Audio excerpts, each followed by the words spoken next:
Nicolas Legrand, une question, je crois. Tout à fait, on a bien compris votre coup de gueule sur les OGM depuis tout à l'heure, un petit peu sur tout ce qu'on modifie par l'homme, mais il y a certaines caractéristiques qu'on retrouve dans des gènes des plantes qu'on pourrait incorporer dans d'autres. Par exemple, pour la sécheresse, si on prend une plante du désert, on prend ce gène qui lui permet de consommer moins d'eau pour grandir et la mettre sur du maïs aujourd'hui, et puis lutter contre certains phénomènes également. Et ça, à mon avis, c'est pas contre l'environnement. C'est un argument que tient les grandes firmes multinationales qui vendent évidemment des OGM, mais c'est un argument totalement faux, puisque en effet il y a des faux arguments comme ça qui sont souvent dits. Par exemple, les rendements des OGM ne sont pas supérieurs au rendement des plantes conventionnelles. Ça a été montré par une équipe de scientifiques il y a encore que quelques jours. Par exemple, les OGM ne va pas résoudre la faim dans le monde.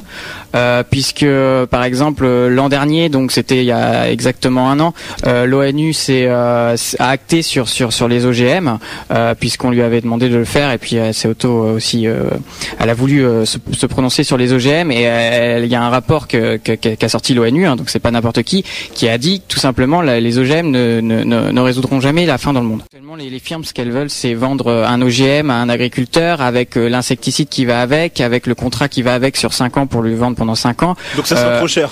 Faire des OGM qui poussent dans le désert, etc. Pour l'instant, ça fait 15 ans qu'on commercialise des OGM. Il n'y a rien qui est sorti dans ce sens-là, et ça ne bougera pas parce que tout simplement, ça leur rapporte pas assez d'argent. Il y a des plantes qui sont adaptées à des écosystèmes, à des températures, des sols plutôt arides, et ce n'est pas forcément la science occidentale qui va tout résoudre.